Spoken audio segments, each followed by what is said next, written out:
Hello, sports fans, and welcome to another edition of welcome to Scott Sports 101 Monday Night Football Recap Show.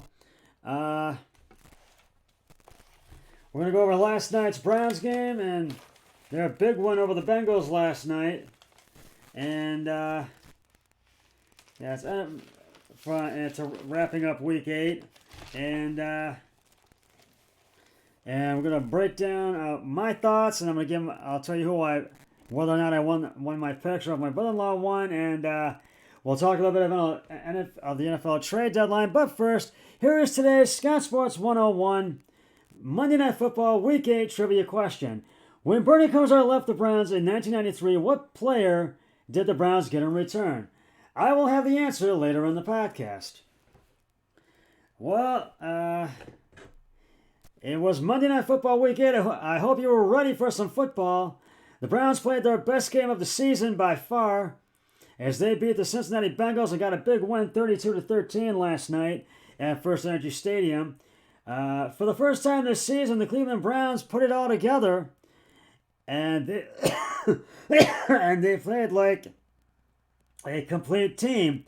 Offense and defense and special teams played very well, played very good as well. Scary on Halloween night. It was one of those days where we imposed our will and quarterback Jacoby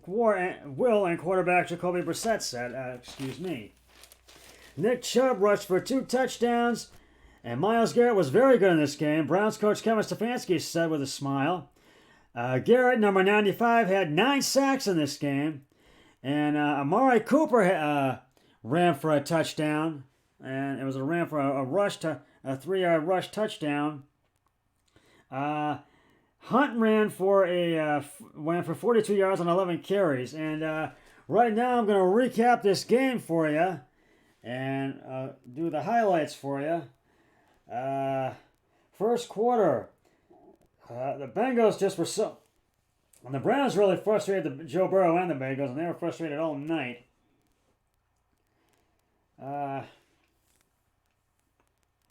First quarter, the Bengals got to first and 10 at the Cleveland 27. Joe Burrow passed short left intended for Higgins, intercepted by Green and Myles Garrett at the Cleveland 16 for no gain, and the Browns got the ball.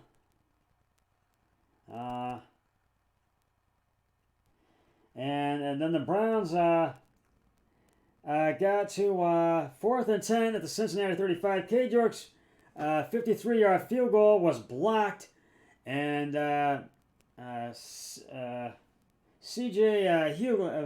Huglet was older and got the ball, and then the Bengals got the ball back and then went 3 and out and had to punt after 6 plays and 3 yards, and then the Browns had an interception. They got some first and 10 at the Cleveland 44. Amari Cooper pass deep intended for Woods, intercepted by Von Bell and Wilson at the Cincinnati 38. Bell ran out of bounds with the Cincinnati 48 for 10 yards, and handoff to 24 Nick Chubb, pitched to Amari Cooper, but it did not go the way he wanted it. And then the Bengals had the punt after going 3 and out, 3 plays and 6 yards, and it was scoreless at the end of the first quarter. In the second quarter, the Browns had the punt after going 3 and out, 5 plays, 15 yards. Then the Bengals had the ball and went 3 and out, had the punt after 3 plays and 8 yards. Then the Browns scored their first touchdown of the game. It was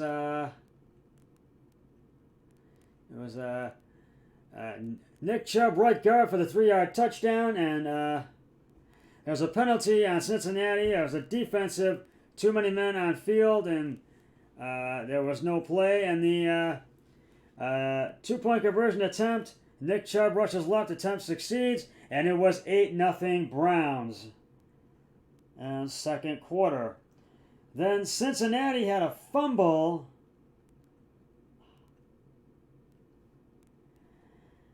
And it was first and 10 at Cincinnati 45.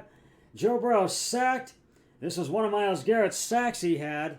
The first of one of them. Actually, the second one of them, excuse me. At the 50-yard line for -5 yards. And Takahaki really he had about 5 sacks. He was one that played well. And that's when the Browns got the ball back, and it was recovered by Togiai, and it was the Browns got the ball back, but then the Browns fumbled the ball, and they got to 3 and 12 with the Cleveland 36. Jacoby Brissett sacked to the Cincy 47 for -11 yards.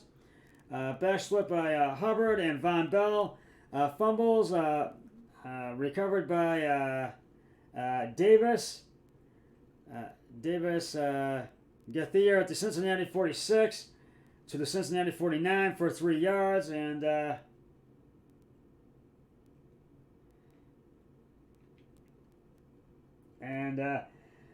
Cincinnati got the ball back, and then they were at 4th and 8 at the Cleveland 28. McPherson, 47-yard field goal was no good. It went wide right, and then the Browns, the ball went back to the Browns. And the Browns got to 4th and 10 at the Cincy 37. Cade York's 55-yard field goal was good, and it was 11-0 Browns at halftime. And the Browns scored their second touchdown of the game at the start of the second half in the third quarter. And it was Jacoby Brissett scrambles left end for the 3-yard touchdown. Cade York's extra point was good, and it was 18-0 Browns. The Bengals went 3 and out, had to punt after 3 plays and -5 yards. Then the Browns scored their third touchdown of the game.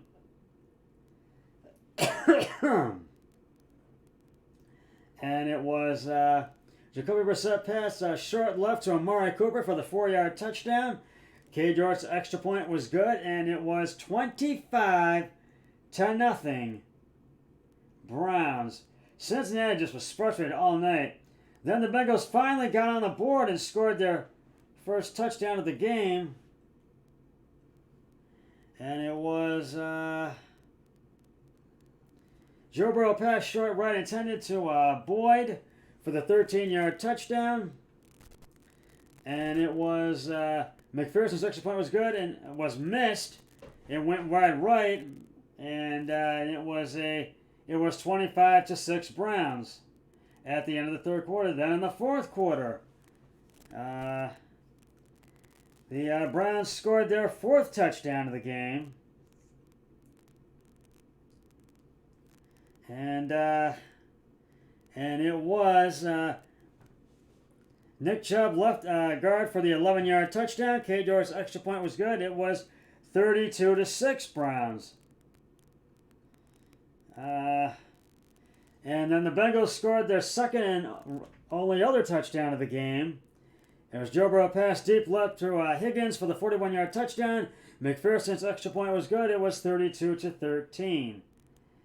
Then the Browns went 3-9, had to punt up to 3 plays and 9 yards. And then the Bengals had a turnover on downs. Joe Burrow pass incomplete, short right to Boyd for Boyd for no gain. And then the Browns got the ball back.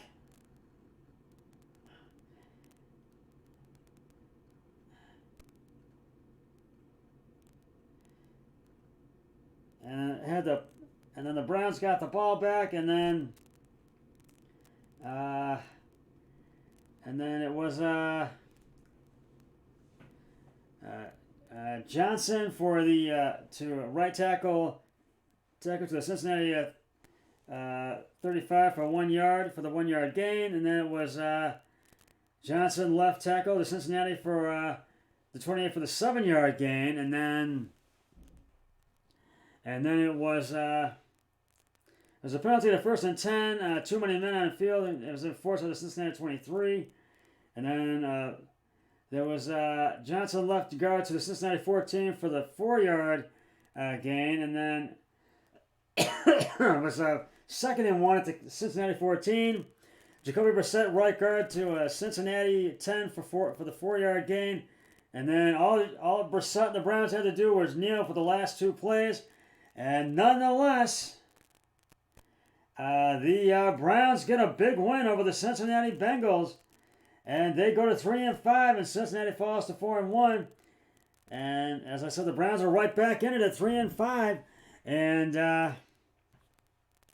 And they, well, this is one of their best games by far this season. This is their best one by far. Now it's time to give out the game balls. Jacoby Brissett, 17 of 22, carries and attempts, 278 yards, 1 touchdown. Nick Chubb, 2 touchdowns, 101 yards, 23 attempts. And Amari Cooper, 5 receptions, 1 touchdown, 131 yards. Myles Garrett gets a game ball for his sacks, 9 sacks. And Sahon Tatahaki gets a game ball, and for his 5 sacks, and he had a lot of good yards rushing. So, and it was that name Higgins. It was T. Higgins. T. Higgins. That's who it was for those plays I mentioned with Cincy. And so, well, Cincinnati have to regroup for their next opponent, which is the Carolina Panthers, this Sunday. The Browns go into the bye week at 3-5. And so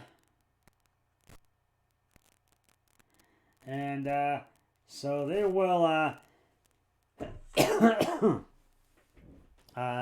really be able to really rest up for the Miami Dolphins.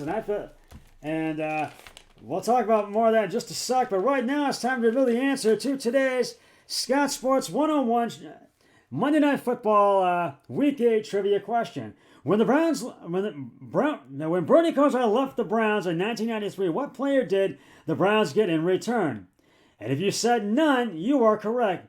And it was none. He was released without a condition after 9 seasons with the Browns. He was cut by Art Modell. I will have another trivia question on my next podcast, so stay tuned for that. Well, this is one of the Browns' best games by far this season. They played their best one. I took the Browns, as you know, and my brother-in-law took the Bengals. He lost. He was 9-6, but I was 11-4. I won the picks. I'm 5-2-1 now. My brother-in-law Eric Hoyle is 3-4-1. So you'll get picks again this coming Thursday and this weekend. Well, these I feel these next 3 games for the Browns, if they can play the way they did last night, they could get these next 3 wins over the Dolphins, and then the following week over the Bills, and then Brady and the Bucs the following week before Myles Garrett returns on December 4th against the Houston Texans in Week 13. And so I feel these next 3 can be winnable games. I think the Browns might beat the Bills. You never know. So I really feel these can be winnable games. Now the NFL trade deadline has come and gone. And Kareem Hunt is still a Cleveland Brown. They did not trade him, and he will remain with the team for the rest of this season, hopefully next season as well. And a couple of more big trades. The Denver Broncos traded linebacker Bradley Chubb to the Miami Dolphins for running back Chase Edmonds and a 2023 first-round pick via the 49ers and a 2024 fourth-round pick. And the Dolphins were looking to get Chubb, and they saw some big numbers on him, and they got him. And the Chicago Bears traded Raekwon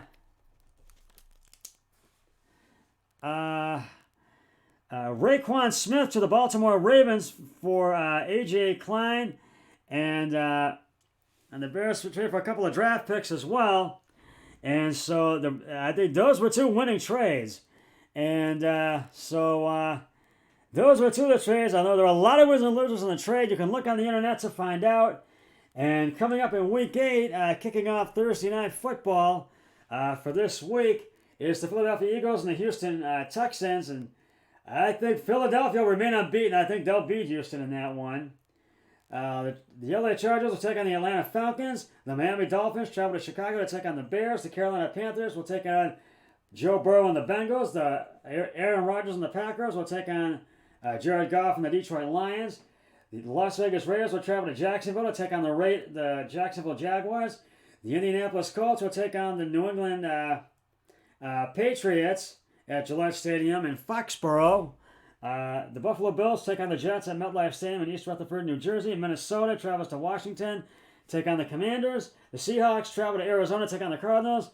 The Rams travel to Tampa to take on Brady and the Bucks. The Tennessee Titans travel to Arrowhead Stadium to take on the Chiefs.